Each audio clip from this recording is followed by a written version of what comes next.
A few days ago, I saw something posted on Reddit. It basically said this: what happens when no one knows how to fix classic cars anymore? Over 300 people responded, and the most upvoted answer was, they'll become like horses. Amazing to look at, but finding anyone to work on them is basically impossible. And honestly, they're not wrong. And that's what I'm here to talk about today. So look, I've been doing this channel for a while now. We've been talking a lot about part prices, about the cost of the hobby, about bankruptcy stuff, the market stuff, and all that is real. But this one is different because part prices will go up and down. Markets shift, but when the skills disappear, when the last guy who knows how to do something retires, the knowledge is gone and it never comes back. And right now in 2026, we are watching this happen in real time. The mechanics, the machinists, the fabricators who grew up with these cars, the guys who really know their stuff instinctively, they're retiring. They're getting out. The next generation of technicians,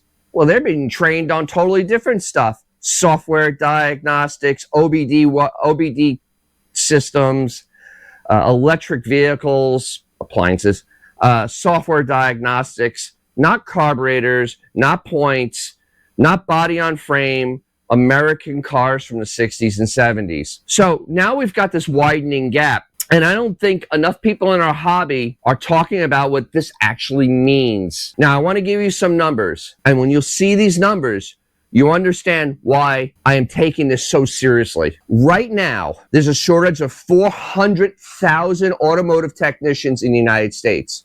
That's 400,000. And that number is going to double by 2027 to 800,000. That's not fringe analysis. That's actually from the automotive industry itself. And here's the part that gets me. The industry is losing experienced master technicians at a rate of 9% a year. 9%. These are the guys that have 20 to 40 years of experience, the ones who can actually diagnose something without plugging it into a scanner and waiting for a code to pop up, and they're not being replaced at the same rate. Now, here's the thing. Most of the conversation is about modern cars, like Ford talked about this. Modern dealerships, and that's a real problem for everybody. But classic car guys, it's worse because of those 400,000 missing technicians, we're never going to get to work on your 1969 Charger anyway. The classic car skill set is a whole separate thing. And the pool of people that do that is even smaller, and it's getting smaller faster. There are now 6,000 empty service bays in America right now. 6,000. And the wait time for a car repair, average across the country, is almost a month for a regular car. Imagine trying to get a specialty classic car work done in that environment. It's pretty hard, actually. So let me get very specific about this, what this means to Mopar guys, what this means to classic car guys, what this means to muscle car guys, anybody running anything that's vintage American. Think about the skills that you need to maintain these vehicles. And we're talking about like basic stuff like carburetor rebuilds, rebuilding a Thermoquad, an Edelbrock, or a Holly. We're talking about setting the timing of a 440 or a 383 by ear, not using a computer. We're talking about drum brake adjustments. I just did a whole video on it right here, and I'll link to it. The proper adjustment on drum brakes isn't something you can learn in a classroom.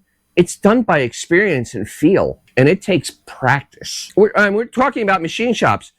Boring cylinders, turning rotors that are still within spec, rebuilding manual transmissions, fabricating a bracket when the original part doesn't exist. Those are trade skills, real ones. And here's what I'm saying. I tried to find a shop near me that rebuilds carburetors. Not just throw a new carburetor on, actually get one rebuilt. Just me trying to see what it's like out there. And you know how many shops I came up with? This is Tampa area, 2. And I'm of those shops, one wasn't really taking any new work, and one had a really long wait to get work done. And then there was also another comment on Reddit. A guy said he couldn't get a machine shop to even look at it. He took it to a motorcycle shop, and that's where we are. The sad thing is that the people that know how to work on these cars, they're aging out. And the modern vocational programs, the apprenticeships, the trade schools, they're not teaching this stuff. Why would they? The market is OBD2 analysis, some appliance maintenance. The market for setting float levels on a Carter AFB is well, small. So those of us in a hobby, we're kind of on our own. As I've seen in my comments, we're becoming Cuba. Yeah. Now, I want to even go deeper on the Mopar side because this is, well, my world. And I think it illustrates the problem perfectly. Mopar guys already know parts are getting harder to find and expensive. We're talking about, we've been talking about that. But parts, you can reproduce parts. Somebody can make more of them. A skill, a real skill, you cannot manufacture that. Try to find the shop that understands a classic Mopar front end. Try to find somebody who understands the torsion bar setup and can actually dial it in. Not guess at it, make it actually correct. Trying to find a body man who's worked on old Mopar sheet metal because it's different from GM and it's different from Ford.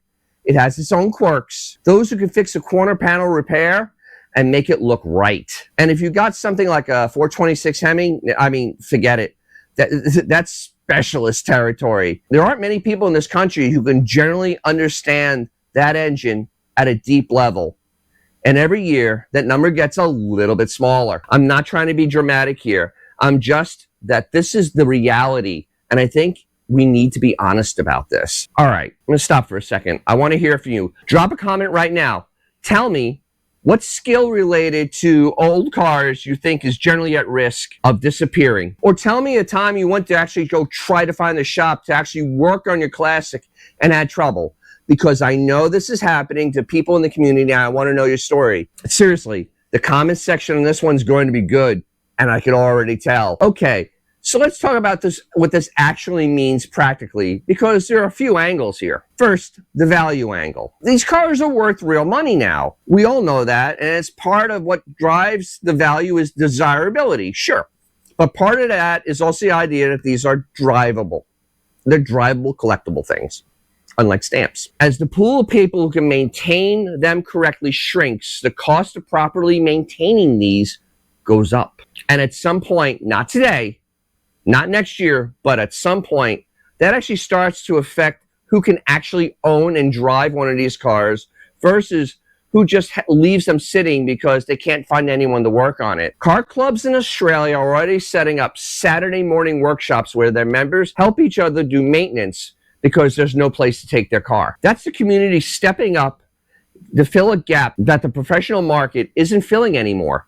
And honestly, that's not a bad thing, but it tells you where things are headed. The second, the DIY angle.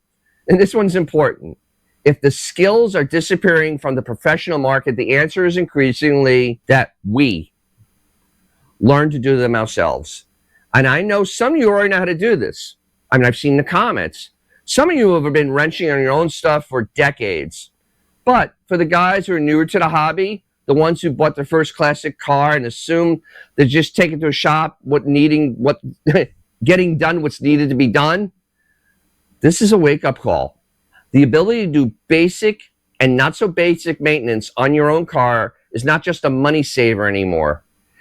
It's becoming a survival skill for the hobby. So here's why I want to leave you, because this isn't a doom and gloom. Well, at least that's not the intent. The intent here, in reality, is that there's something we can do about this. Number one, learn fundamental. I don't mean become a professional mechanic. I mean, learn your car. You learn how the carburetor works. Learn how to adjust the brakes. Learn how to set your timing.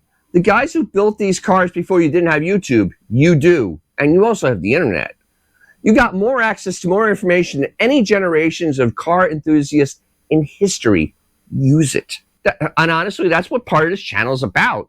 We go through stuff step by step, not for professionals, but for like guys in the garage like you and me. Number two, find your community. Car clubs, forums, Facebook groups, the Mopar specific communities.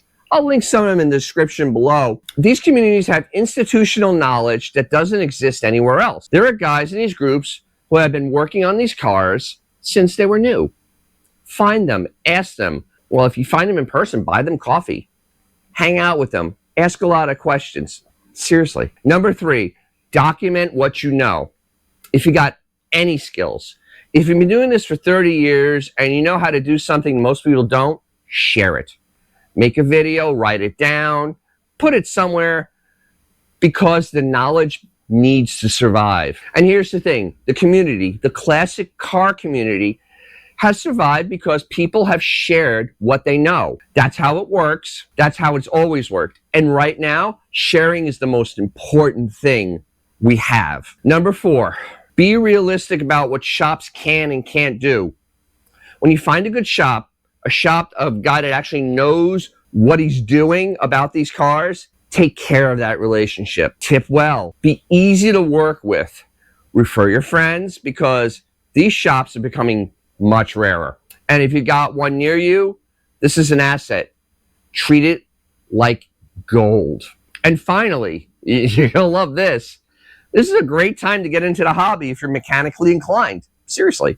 I know that sounds completely counterintuitive, but given everything I just said, but think about it. The people who know how to work on these cars, who actually are good at it, are going to be more valuable, not less. If you got the skill set and love doing this stuff, like me, there's never been a better time for a person that knows how to fix a classic car. So I'm going to bring it back to where we started, the Reddit post.